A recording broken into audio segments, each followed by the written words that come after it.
在中国近代史上，有一个身材不高的男人，却能在政治舞台上盘踞几十年不倒。他不是一直站在聚光灯下，而是藏在幕后的阴影里，该出手时伸爪，该隐身时退回黑暗。很多人形容他像一只死死咬住猎物的老鹰，高大的将军，锋利的政敌，都在他爪下折过翅膀。他的名字邓小平。三起三落，七度遇刺，每一次看似被打下去，都能再爬上来。他证明了一个残酷的规则：权力可以暂时放手，但军权永远不能松；经济可以打开一扇门，但政治必须上锁。邓小平既是改革开放的推手，也是最强硬的镇压指挥官。他能让外界看到中国走向世界的笑脸，也能在中南海的密室里亲手拍板，用坦克和子弹结束一场运动。课本上写着改革开放总设计师，但档案里的真相更加复杂。那是一条伴随暗杀、清洗、流血和算计的路，表面是开放，背后是铁闸。今天我们就从这个男人的三起三落，到7次死里逃生，再到1989年的那个夜晚，一层一层揭开邓小平留下的真相。您好，这里是大时局时法人心，我是小峰。邓小平年轻时就是毛泽东的忠实小粉丝，努力帮毛摇旗呐喊。1933年，毛派小跟班开始被打压，直到遵义会议上，毛大哥终于说了算了，邓小平才重新抬头。1952年，毛泽东担心出现挟天子以令诸侯的局面，开始削藩，调地方军政第一要员高岗、饶漱石、邓子恢、邓小平和习仲勋进京，史称五马进京。高岗和习仲勋都属于陕西帮，如果论资排辈，那还是略胜一筹的。邓小平为了争宠，跑到毛那里吹耳边风，说高岗有二心，在没什么过硬的确凿证据下，把高岗、饶漱石打下去了。习仲勋也受到牵连，从此邓更是深得地心，被老毛提拔得风生水起。老毛指定凡政府方面要经中央批准的事件，请小平多管一些。1956年，邓小平当上了中央书记处总书记，成为以毛为核心的第一代领导集体的重要成员。在反右运动中，邓鼎力助毛，引蛇出洞，还手握划分右派分子标准的生杀大权，可以说是反右运动的总指挥。邓小平在大小会议和运动中不厌其烦地强调，放长线钓大鱼，大鱼在后面才能出来，让牛鬼蛇神都现身出来，对右派打得要狠，不能温情主义。有了邓小平的狠，各地才有了中央的这把尚方宝剑，挥向55万知识分子，把他们砍得体无完肤，血流成河。只是到了大跃进那会儿，邓小平一开始跟着毛泽东唱双簧，毛挂大元帅，邓是副元帅，他俩一正一负。但后来邓小平发现这大跃进好像不太对劲，又摇身一变成了纠错侠，开始跟着刘少奇跑了。结果老毛大怒，这是哪一个皇帝决定的？走资本主义的还在走，就把刘少奇打成第1号走资派，邓小平就成了第2号走资派。怎么毛泽东口中的2大接班大热门，双双就从政治舞台上消失了呢？只是邓小平虽然出局，但还保留了党籍，为日后复出埋下了伏笔。邓先去了江西，当了几年农村实习生，学习种稻插秧修拖拉机，还得写思想检查。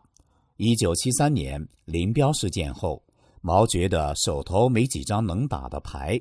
这时的邓小平也偷偷地给毛写信，表忠心骂林彪，喊文革好，还说自己错了，跟刘少奇跑偏了，自己绝不翻案。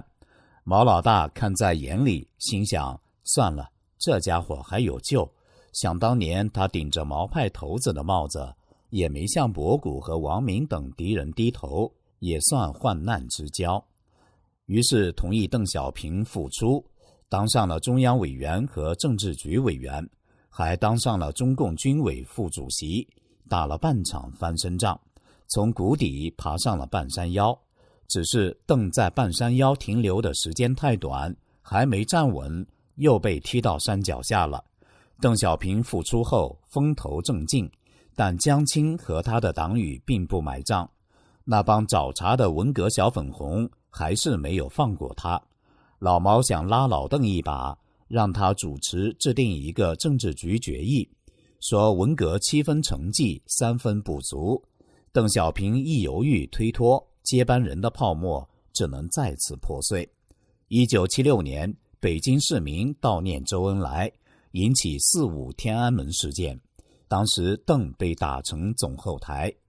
毛泽东去世后，政坛瞬间像没有了中央空调的会议室，临时搭起了一个草台班子，但也人人自危。四人帮被大扫除后，华国锋的致命缺陷就显露出来了。他政治路线就是2个凡是，凡是毛说的都对，凡是毛定的都不变。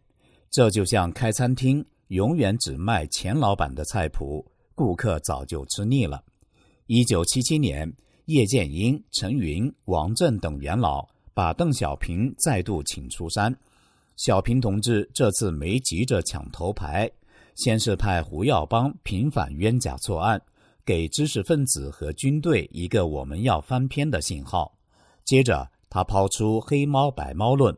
凡是抓到老鼠的就是好猫。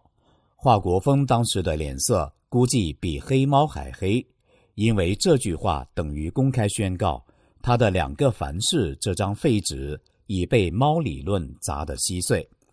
1980年是个换班年，邓小平安排赵紫阳当总理，胡耀邦当总书记，自己退居2线，但他其实还在1线，因为他手里握着军委主席的实权。小平同志从此化身遥控器领袖，看你顺眼就提拔，看你不爽就换人。简单总结，小平的人生像坐过山车，3次被赏识升官，3次又被揍回冷宫，但他每次都靠政治抓老鼠的本事再爬起来，成为中国改革开放的总设计师和中共第2代领导核心，主角的光环一直都在。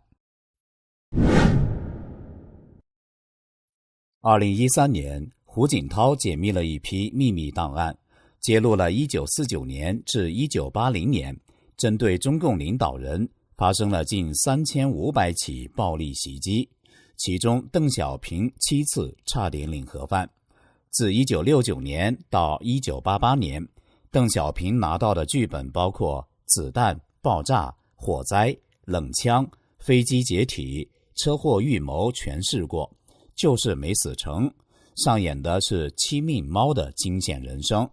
文革高潮，邓小平被下放到江西，刚搬进2层小楼，红卫兵派系就拿冲锋枪来迎新，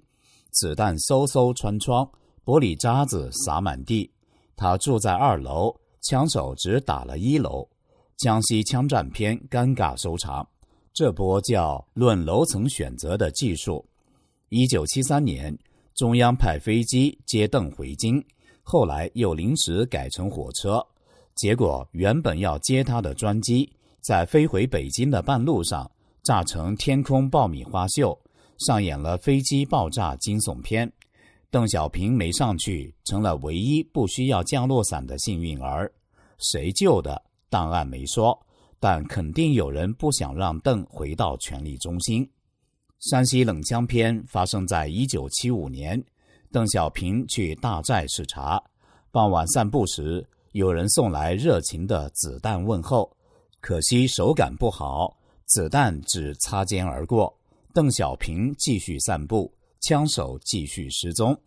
1976年，邓小平被软禁在北京军区玉泉山招待所。有一天，1楼突然电线短路，变成大火现场。幸好他那天去洗澡了，火没烧到浴室，他干净地回来，房间已成炭烤板。看来这场玉泉山火灾篇想让邓小平葬身火海。据说这回是叶剑英暗中部署了警卫，保护了邓的安全，不然的话历史就得改写剧本了。同年夏天，邓小平被要求去承德避暑山庄，邓以身体为由婉拒。后来那辆准备接送邓的日本产小旅行车被调到国防部使用，检查发现车子的前轮轴竟然已经断裂，只要一上高速就变自转木马，能直接送人去另一个世界。邓小平听劝没去，承德翻车篇又演砸了，暗杀者只好下次再约。1980年，邓小平去济南军区开会，结果济南会场惊魂篇开演，一名警卫突然现场开枪，高喊打倒邓小平，讨伐走资派，只是手抖，子弹全打偏，而且警卫队其他人用肉身挡枪，才让邓小平免于在讲台上成为烈士。最后一场上演的是上海新春动作片。1988年新年，邓小平在上海度假，4名毛派战斗队带着炸药、手枪、纵火器混进宾馆，结果还没见到邓，先被武警团灭。邓小平安全吃完年夜饭，敌人则成了公安局的过年战绩。7次死里逃生，邓小平的命硬程度让子弹都怀疑自己是不是在演喜剧。看来邓小平不只是政治强人，还是个欺命猫。1978年，邓小平重返中南海大舞台，第一件事不是追究文革的血海深仇，而是先拉张经济地图，指着上面说：先别吵，先让大家都有饭吃，再这样闹腾下去，最后会卷到一碗稀饭都没得分。有趣的是，邓小平虽然在文革中被毛泽东收拾过2次，还被发配到江西修拖拉机，但他回来后仍然维护毛主席无所不能的人设。为什么？因为毛的神像是政治护身符，一旦推倒，整个中共的合法性就跟着他了，邓也就没了舞台。接下来，邓就把民主2个字锁进柜子，直接贴封条。他的逻辑很直白，市场可以开门，权力不能松手。结果中国走出了一条口袋里揣市场，腰上别铁拳的独特路线。更有意思的是，邓小平的改革开放蓝本并非全靠自家脑袋拍出来的，他其实是偷偷看了东亚邻居的作业答案。日本的出口导向，韩国的财阀模式，新加坡的国际招商。有美国学者分析到，邓小平一声不吭的抄，但从不在公开场合承认，对外是中国特色，对内是自主创新。换句话说，这是东亚4小龙的综合体，穿着中共制服。等到1992年，邓小平南巡一圈，走到哪儿就夸到哪儿。有一位老人在中国的南海边画了一个圈，但这个圈是谁画的还不好说。习近平在深圳经济特区成立40周年庆祝大会上发表讲话时说，1979年广东省委负责人向中央领导提出兴办出口加工区，推进改革开放的建议，邓小平明确指出，还是叫特区好，中央可以给些政策，你们自己去搞，杀出一条血路来。这位没被点名的广东省委负责人是谁呢？他的老父亲习仲勋啊。所以深圳经济特区是习仲勋先画的圈，不是邓小平。广东的经济规划，深圳的发展，那可是习仲勋亲自指挥，亲自领导的，但全国人民都在唱是邓小平画了一个圈。2018年，深圳蛇口改革开放博物馆入口处的邓小平首次南巡群雕被撤下，换成了习近平的金句墙。北京国家美术馆举办的纪念改革开放展览挂出了一幅习近平之父习仲勋在地图前画圈介绍深圳特区的油画，邓小平等皆成配角在围坐聆听。所以台面上的故事是邓小平高瞻远瞩开放中国经济，台底下的真相是一部分源于国际操作业，一部分源于被逼到墙角的民间自救。改革开放早已是民心所向，邓只是把民意和国际经验打包成了邓小平理论，然后签上自己名字，变成了官方教材。而且改革是有选择的，经济开放，政治封闭。就像你开了一家餐厅，允许客人点菜，但不允许评论厨师。1989年的春天，北京的天气很干，人民的情绪却很湿，湿到眼睛里都是水光。4月15日，胡耀邦一走，学生们像按了启动键，长安街立刻变成了民主大讲堂，而邓小平大公子康华王国财源滚滚。这个中国最早最大的关岛公司也点爆了8964学生运动的导火索。到了5月20日，李鹏站出来宣布戒严，语气像是在宣布今晚宵禁，大家早点睡，可背后的意思是枪口已经上膛。英国国家档案馆解密了当年的外交电报，一不小心就戳穿了邓小平的内心小算盘。据前英国驻华大使唐纳德转述，邓说过一句震古烁今的数学公式：牺牲200人换20年和平。翻译成人话就是少杀一点不够看，多杀一点时间拉长，政治稳定。这是典型的邓式政治算术，用人命当筹码，用时间做收益，血淋淋的 KPI。 唐纳德还收到美国国防部的情报3板斧，写一定要留，因为不留就没法收场；医院全员回港，因为生意要来了；军队接到指示，用一切手段评定，没有限速，没有限量。这时中共高层内还有人主张温和处理，但学生们已经踩碎中南海的玻璃心，让党没了面子，结果就推向了你死我活的剧情。6月3日深夜到6月4日凌晨，北京街头没有什么反革命暴乱，只有坦克、机枪，还有手无寸铁的人群。赵紫阳后来在回忆录里明讲，这是邓小平拍板的。中共官方从来不公布调兵数字，但从党媒线索来看，至少动用了北京、沈阳、济南3个军区的4个集团军，总计13个军，15万到25万人，把首都变成一个巨型军事演习场。那么有多少人丧生？2014年，美国白宫解密文件给了答案，约有10454人丧生，4万人受伤。这数字不是外媒乱猜，而是戒严部队内部消息直送中南海的统计。